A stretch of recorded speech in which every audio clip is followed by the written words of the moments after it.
Hello everyone, very good afternoon. तो 29 point market ऊपर, market नीचे में बंद हुआ है।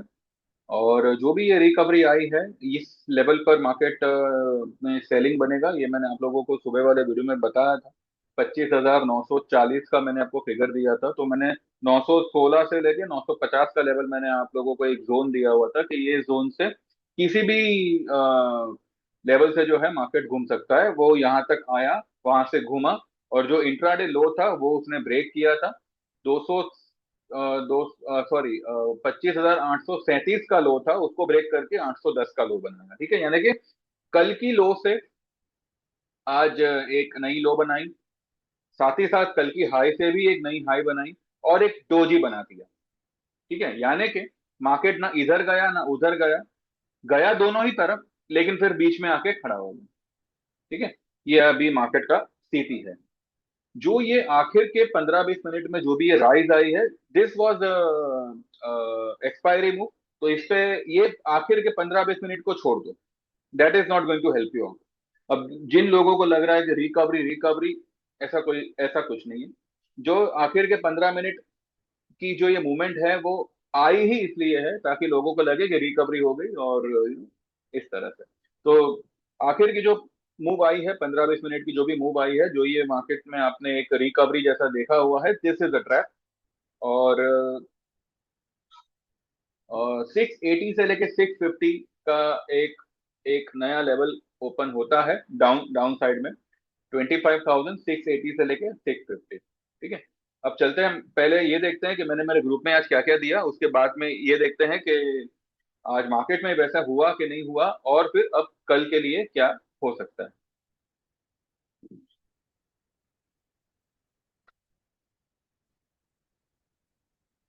ठीक है, ये मेरा सुबह का मैसेज है, 8:45 का, मंथली एक्सपायरी।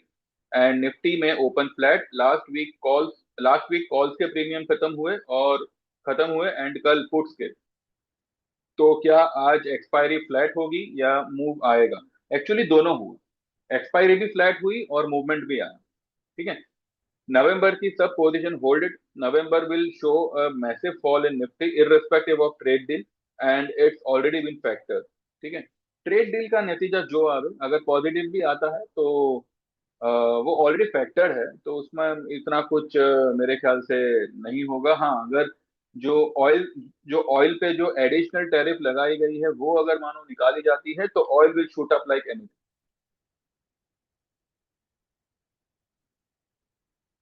उसके बाद में मैंने 10:17 पे लिखा है कि कल का रेंज निफ्टी का वॉज 25,005 एंड 5, ये हाई है, और 25,827 ये लो है। इसका मिड पॉइंट आता है 25,916। एंड आज का अब तक का रेंज का मिड पॉइंट है 25,963। As per this as per this downside level will be seen at 25,800, 25,700, तो 25,810, यहाँ तक तो निफ्टी आ गई। यानी कि जो मैंने 10:17 पे ये वाला लेवल दिया था, 25,800। ठीक है, ये आज के उस वक्त तक का जो इंट्राडे मूवमेंट था ना, उसके बीच का सेंटर पॉइंट जो आ रहा था 25,963। ठीक है, तो उसको कैलकुलेट करके मैंने ये टारगेट निकाला था कि भाई 25,800 तक मार्केट आज आ सकता है, और ज्यादा कुछ सेलिंग आता है तो 25,700 भी जा सकता है। ठीक है, तो एटलीस्ट 810 तक मार्केट आ गया। ठीक है, मैंने जैसे सुबह में कहा था कि एक मैंने मारुति का एक ट्रेड दिया हुआ है, तो यहाँ पे मैंने क्लियरली लिखा हुआ है 11:14 पे कि only for those who can take this risk by November, Maruti का 16,400 का पुट वन लॉट। ये हमने जो है, मेरे कुछ क्लाइंटों ने 325 से लेके 340 इस बीच में तीन लोगों ने लिया हुआ है। ठीक है, और मैंने रिक्वेस्ट किया है एक ही लॉट लेना। इसने जो है, ये पुट ने 403 की हाई बनाई है, 402 या 403 की हाई बनाई है। ठीक है, मारुति आप देखिए, इसका जो टारगेट मैंने लिखा हुआ है 16,000 और 15,500। ठीक है, उसके बाद में मैंने लिखा हुआ है कि निफ्टी ठीक अपने इंट्राडे मिड पॉइंट पर आया हुआ है, 25,940। ये वही फिगर है जो मैंने आपको सुबह वीडियो बना के बताया था कि अगर राइज आती है तो 25,900, 940 तक आनी चाहिए, और वहीं पे मार्केट मंडरा रहा था। हम चाहिए तो 5 मिनट के चार्ट पे भी चल के देख लेंगे कि कहाँ तक आया था मार्केट। 950 तक आया था, ठीक है। 940 का मेरा लेवल था। यहाँ पर शायद बाकी का यहाँ पर शायद बाकी का टाइम पास चलेगा और एक्सपायरी खत्म करेंगे। लेकिन ये लेवल से एक डिप आई, और जो इंट्राडे लो थी वो ब्रेक किया और फिर वापस वहां पे आया, और फिर पूरा एक्सपायरी उसी के आसपास दिया। जो स्टॉक अक्टूबर एक्सपायरी में तेजी कर गए थे, वो सब आपको कल से डाउन आते दिखेंगे, खासकर फेडरल बैंक। इस वीक में 220 223 तक आ सकता है। बाकी it's a sell on drive, and don't worry about November premium, अभी अक्टूबर भी खत्म नहीं हुआ। सारे लॉसेस जो है, मेजोरिटी पार्ट नवंबर में कवर हो जाएंगे। जस्ट होल्ड इट, ठीक है। और उसके बाद में मैंने क्रूड का ट्रेड दिया हुआ है। तो सबसे पहले हम ये देखते हैं कि मेरा मारुति का जो है वो कैसा रहा। उसके बाद में विल सी 15 मिनट के चार्ट में कि निफ्टी ने कहाँ तक मूवमेंट दिया, ठीक है। मारुति का मैंने ये 16,400 का पुट लेने कहा था। 318 की लो है। 325 से लेके 340, अभी अभी एक जन ने 325 पे लिया हुआ है, एक जन ने 333 पे लिया है, और एक जन ने मेरे ख्याल से 341 पे लिया हुआ है, ठीक है। तो ऐसे कुछ लिया हुआ है, और इसने 403 की हाई बनाई है। ये पोजीशन सारी की सारी होल्ड है, ठीक है। 16,400 का जो हमारा पुट है वो हमने होल्ड किया हुआ है, ठीक है। अभी चलते हैं निफ्टी का, एक बार 5 मिनट का चार्ट देख लेते हैं। यही है 5 मिनट का चार्ट, ठीक है। अब देखिए यहाँ से, ये इसमें जो है जो है 826 की लो बनाई थी। तो 826 की लो बना के ये जो ऊपर आया था, और मैंने जो 940 का फिगर दिया था, तो यहाँ पर 1:25 पे इसने जो है आपको 956 का हाई बनाया, ठीक है। 25,956 का हाई बनाया, और वहां से ये वापस लुढ़का ये वाली लो को ब्रेक किया, 826 की लो को ब्रेक किया, और 810 की लो बना दी, ठीक है। अब यहाँ पे ये कुछ देर कंसोलिडेट हुआ, और बाद में जो ये स्पाइक आई है, ये जो स्पाइक आई है वो कब आई आप देखिए। ये आई है 2:50 यानी कि आखिर का आधा आधा घंटा। यहां तक इट वाज ओके। 868 ये जो कैंडल है ना, यहाँ ये वाली हाई वाज ओके। ये वाली जो हाई आई है ना, ये वाली जो कैंडल बनी है, ये 3 बजे वाली कैंडल है। तो 3 से लेके साढ़े साढ़े 3 की जो मूव आई है, it was a totally expiry move, जहां पे लोगों को सिर्फ ट्रैप किया गया है। तो मुझे नहीं लगता कि आखिर के आधे घंटे की मूव को इतना इंपॉर्टेंस देना चाहिए, ठीक है। इंपॉर्टेंस इस बात को देना चाहिए कि in spite of Nifty breaking yesterday's high, it is also breaking yesterday's low. अगर निफ्टी ने, अगर ये देखिए, ये एक ग्रीन कैंडल बना है, आप ध्यान दीजिएगा इस पे, बहुत समझने की बात है। ये ग्रीन कैंडल बना है।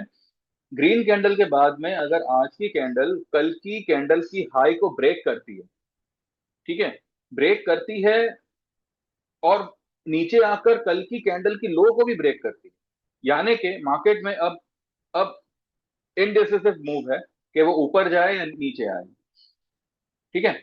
एक्सपायरी जो होनी थी, जो प्रीमियम वगैरह जो खत्म करने थे, वो मार्केट ने ऑलरेडी कल कर ही दिए थे। आज तो जो बचे कुछ प्रीमियम थे वही खत्म किए, लेकिन जो एक्चुअल मूवमेंट की बात है, तो वो यहाँ पे ये ध्यान में रखना चाहिए कि अगर कल तेजी हुई थी, आज कल की हाई को मार्केट क्रॉस कर रहा है, भले भले टीके नहीं वहां पे, वो अलग बात है, लेकिन कल की लो को ब्रेक नहीं करना चाहिए।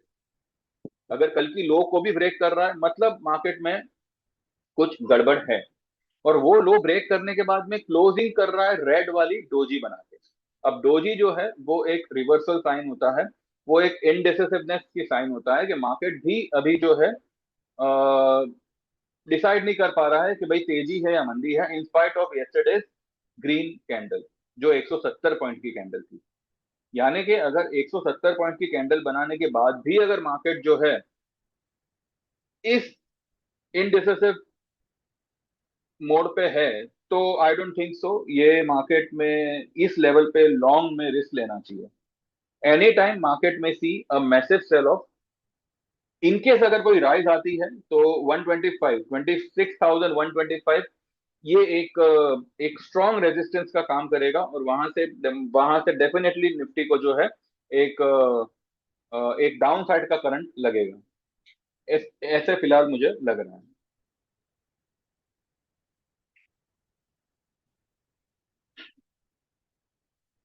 ठीक है। आज जैसे हमेशा दूसरे सारे किसी हाई बीटा स्टॉक को जिसका वेटेज ज्यादा होता है उसको यूज किया जाता है निफ्टी को मैनेज करने के लिए।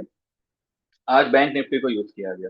निफ्टी 29 पॉइंट डाउन है, चलो 30 पॉइंट समझ लो, और बैंक निफ्टी जो है करीब करीब 100 पॉइंट ऊपर है। तो ये मिसमैच जो है मेरी समझ के बाहर है। क्यों? Just because to manage. ठीक है। मारुति अगर हम देखें तो इसने आज मेरे हिसाब से एग्जैक्टली exactly अपने 10 ईएमए पे क्लोज किया। अब देखिए यहाँ पे काफी समय से ये डिस्ट्रीब्यूट हो रहा है, तो मुझे नहीं लगता कि मारुति में अब किसी भी किस्म की अपसाइड सस्टेन करेगी।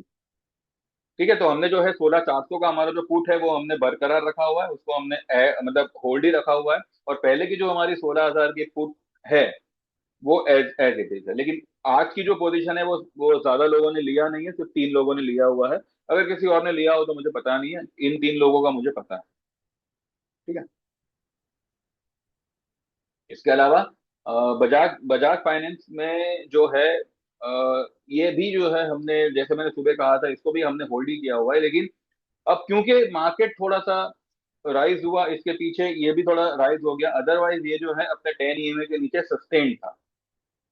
ठीक है। काफी काफी टाइम तक ये सस्टेन था।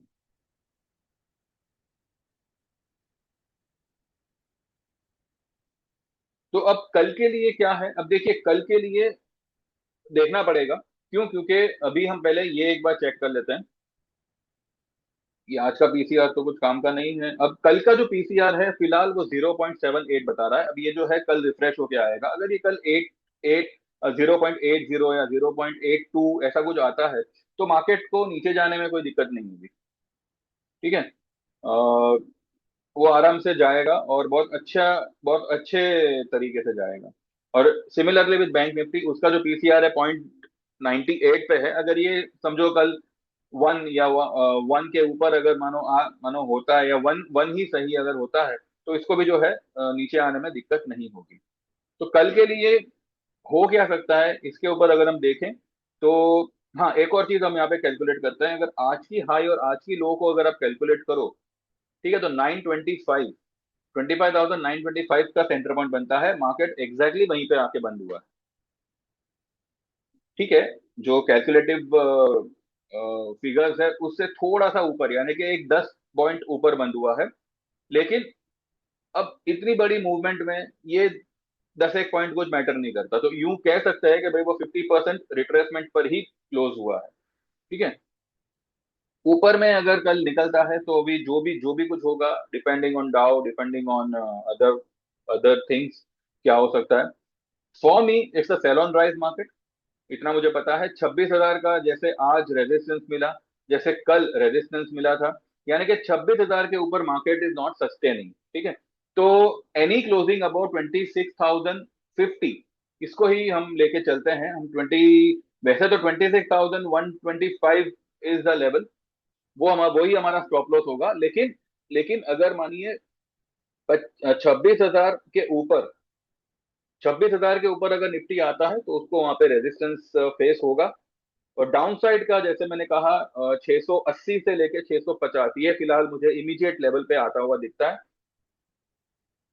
और वीकली का अगर हम टारगेट निकालें तो वीकली का मुझे लगता है कि वो अपने 10 ईएमए तक आ सकता है। अगर ये हफ्ते नहीं आया तो अगले हफ्ते डेफिनेटली आएगा। प्रेशर तो है मार्केट में, ऊपरी लेवल पे प्रेशर है। जब तक ये वाले कैंडल के ऊपर क्लोज ना करे, every rise will be sold off. और इवन इन बैंक निफ्टी इतना, मतलब आज पॉजिटिव होने के बाद भी कल की मतलब पिछले हफ्ते की जो कैंडल है उसके ऊपर तो वो गया ही नहीं है। वो तो मतलब अभी भी मतलब काफी दूर तो नहीं है, सिर्फ 300 350 पॉइंट दूर है करंट करंट लेवल से। अगर अगर मानिए कोई ये पिछले पिछले वीक की हाई को अगर मानिए क्रॉस भी करता है ना तो भी कोई इतना इतना टेंशन नहीं होगा जब तक तो उसके ऊपर क्लोज ना करे। ठीक है। तो देखते हैं। फिलहाल तो मुझे सेल ऑन राइज ही लग रहा है, तो हम तो हमारी वही थियरी को आगे भी कंटिन्यू करेंगे। एंड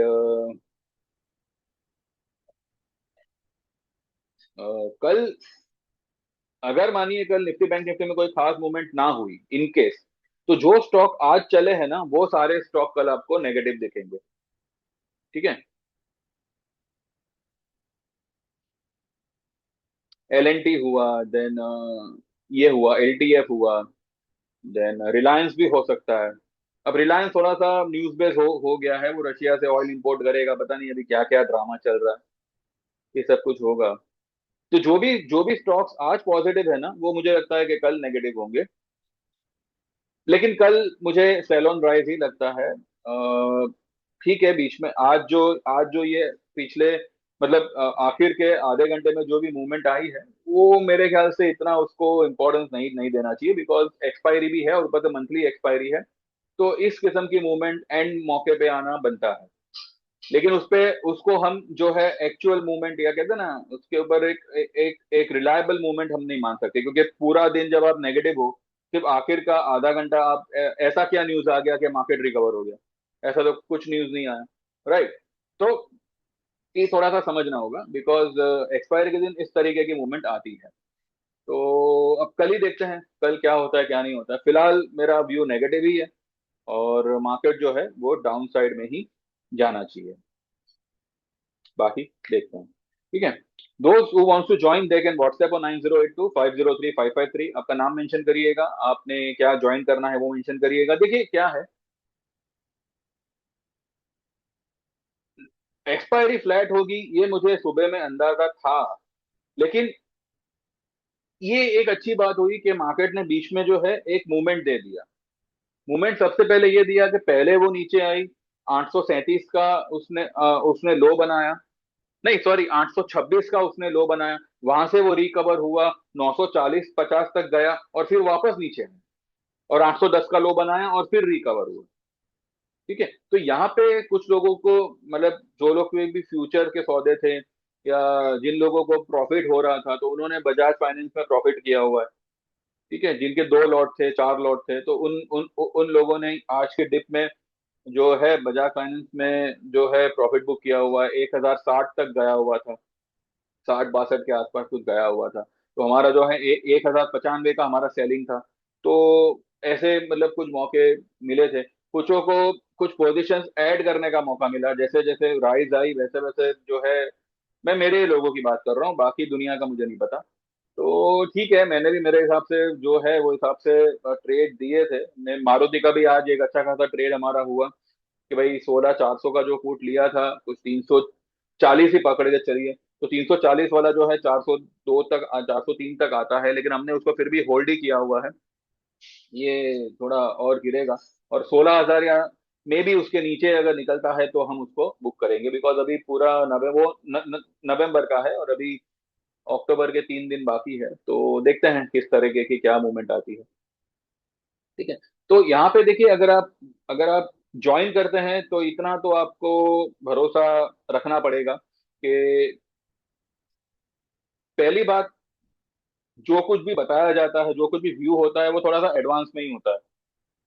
ठीक है। और दूसरा दूसरा ये है, देखिए मैं भी समझता हूँ कि ऑप्शन काफी समय से जो है बहुत कठिन हो गया है काम करना ऑप्शन में। लेकिन फिर भी कोशिश रहती है। अभी अभी कल भी जो है गोल्ड में हम लोगों ने अच्छा खासा मुनाफा किया हुआ था। मेरे कुछ क्लाइंटों ने कुछ 2,500 से 3,000 का कुछ प्रॉफिट बनाया हुआ था। जो भी हमारा 1,15,000 का हमारा पुट था। और मैंने फिर यही कहा था कि एक बार बुक कर लो, जैसे गोल्ड में राइज आती है तो 1,20,500 के आसपास जो है हम फिर से सेल करेंगे। वो 1,20,000 तक आया और फिर वापस से वहां से घूम गया। और आज सुबह में हुआ ऐसा कि सभी के जो है कमोडिटी के टर्मिनल वर डाउन। और अभी आप देखिए गोल्ड का जो हमारा 1,15,000 का जो हमारा पुट था, उसने क्या हाई बनाया। कल हमने इसको 14.5 में बुक किया, आज इसने 2,069 की हाई बनाई। ठीक है।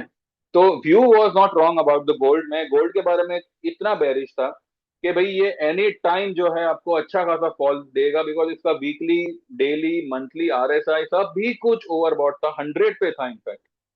स्टोकेस्टिक वगैरह तो सब 99.90 ये सब लेवल पे थे। तो इसमें तो इस किस्म की फॉल आना बनता था, पर हुआ ये कि भाई 2 महीने जो है इसने खराब कर दिए। क्या कर सकते हैं। हाँ, मैंने जैसे ये कहा था, मैंने सुबह वाले वीडियो में आप लोगों से कहा था कि हम जो है 3:30 के बाद बात करें, वो मैं टॉपिक पे आता हूँ। उससे पहले ये आप सुन लीजिए कि ज्वाइन करने के मामले में आपको थोड़ा सा इत्मीनान रख सकते हो कि अगर आप ज्वाइन करते हो तो आपको यहाँ पे जो जो भी व्यू आएगा या जो भी ट्रेड आएगा, बहुत हद तक कोशिश यही होगी कि वो एक्यूरेसी के साथ हो। इनकेस थोड़ा बहुत आगे पीछे होता है तो भी उसमें आपको मैं घबराने नहीं नहीं नहीं दूंगा। आपकी पोजीशन को हम बरकरार ही रखेंगे, और जरूरत पड़ी तो ही हम उसमें एवरेज करेंगे, अदरवाइज नहीं करेंगे। ठीक है, लेकिन प्रॉफिट आपका होगा उतना मैं आपको कहता हूँ। इनकेस अगर किसी ट्रेड में कुछ ऊंच नीच होती है तो उसकी आपको रिकवरी भी हो करके दे दी जाएगी। तो without wasting time you can WhatsApp on 9082503553। आपका नाम मेंशन करना। आप ओनली इक्विटी 3 महीना 6 महीना लाइफ टाइम जो भी आप चाहो आप ज्वाइन कर सकते हो। 3 महीने का चार्जेस होगा 4000 का ओनली इक्विटी, 6 महीने का होगा 7000 का, और लाइफ टाइम का होगा 15000 का। और इक्विटी एंड कमोडिटी दोनों ज्वाइन करते हो तो 3 महीने का होगा 5000, 12,000 will be for 6 months, and 25,000 will be for life time. तो आपकी जो भी फीस होगी 3 4 ट्रेड में, वो आपकी रिकवरी उसकी हो जाएगी। उसके बाद में तो मतलब आपको क्या है, आपका पैसा एक बार फ्री हो गया तो फिर कोई ये नहीं है। और किसी भी ट्रेड में कोई प्रॉब्लम होगी तो आपको उसकी रिकवरी करा दी जाएगी। ये मैंने पहले भी कहा था, अभी भी आई एम रिपीटिंग। तो don't waste your time, just WhatsApp and get enroll. जैसे आपका पेमेंट ट्रांसफर होगा मैं आपके नंबर को मेरे मोबाइल में ऐड कर लूंगा, और आपको फिर डेली आपको व्हाट्सएप पे जो है इंडिविजुअल मैसेजेस आएंगे। ठीक है, तो don't waste your time, just WhatsApp and get enroll. तो आते हैं इस बात पे कि मैंने सुबह में आप लोगों से कहा था कि F I Is are not been trapped. Actually ये मार्केट में इस तरीके की जो मूवमेंट हो रही है ना, इसका इसकी वजह है डीआईआई। अब देखिए क्या है, डीआईआई ट्रैप है। डीआईआई भले डेली बेसिस पे 3 4 हजार करोड़ का बाइंग करे, वो मैटर नहीं है, क्योंकि वो तो पब्लिक का पैसा है। पब्लिक का पैसा क्या है, एसआईबी के नाम पे डालो। आखिरकार टोपी पब्लिक को ही पहनानी है, इतना आप ध्यान में रखिएगा। क्या हुआ है कि पिछले काफी समय से, काफी मतलब हद से ज्यादा, ठीक है, काफी समय से एफआईआई मार्केट सेल कर रहा है, इंडिया को सेल कर रहा है। उसके उसको काउंटर करने के लिए डीआईआई जो है पैसा डाले जा रहा है। ठीक है, अगर हम कोविड की बात करें, सिर्फ कोविड में, कोविड की जो लो बनी थी ना 7,511, वो लेवल से DIIs are aggressively putting money and FIIs are aggressively removing money from the market. ठीक है, अब एफआईआईज का आधे से ज्यादा जो पोजीशन था वो खाली हो चुका है। ठीक है, मैं एफ एंड ओ की बात नहीं कर रहा हूँ, कैश मार्केट की जो इन्वेस्टमेंट पर्पज से वो लोग डालते हैं उसकी बात कर रहा हूँ। देखिए क्या है, 1,000 2,000 का अगर 2 3 दिन में उनका बाइंग आता है ना, तो वो कोई बाइंग नहीं नहीं होता अनलेस एंड अनटिल वो पूरा 1 महीने तक वो लोग कंटिन्यू बाइंग में रहे। ठीक है, I don't see any reason to buy India at this particular level. ठीक है, मैं तो मतलब क्या है, मतलब एक कहते हैं ना, एक मुंबई जैसे शहर में छोटी सी गली में छोटे से कमरे में बैठकर मैं, एक छोटा सा आदमी अगर ये बोल सकता है तो भाई वो लोग एफ आई आई है। ठीक है, they know better than me when to invest and where to invest. तो जब मैं ये कह रहा हूं कि ये कोई मार्केट में पैसा डालने का समय नहीं है, ठीक है, एफ एंड ओ की बात नहीं है, इन्वेस्टमेंट पर्पज की बात कर रहा हूँ। तो why will F I I put money, and why is D I I putting money, I don't know. DII क्यों लगातार इतना पैसा डाले जा रहा है, ये मेरी समझ के बाहर है। फिर भी ठीक है, चलो भाई, उनको उनकी एसआईपी वगैरह जो है वो तो मैनेज करना होता है, इस वजह से शायद वो लोग करते होंगे। अब यहाँ पे हो ये रहा है कि अनलेस एंड अनटिल डीआईआई इसको बायर नहीं मिलेंगे, DII are looking for buyers, because उनको भी जो है प्रॉफिट बुक करना है। ठीक है, अब वो लोग को प्रॉफिट बुक करना है, एफआईआई बाइंग में आ नहीं रही है, और रिटेलर के इतनी कैपेसिटी नहीं है कि वो इतना बड़ा बल्क में जो है किसी भी चीज में बाइंग कर सके। रिटेलर जो बाय करेगा वो 1 2 दिन से ज्यादा नहीं करेगा। यहाँ पे उनको एक बड़े लॉन्ग टर्म बायर्स चाहिए जो मार्केट में अवेलेबल नहीं है। इसलिए जो है ना, ये रोटेशनल सेलिंग हो रहा है।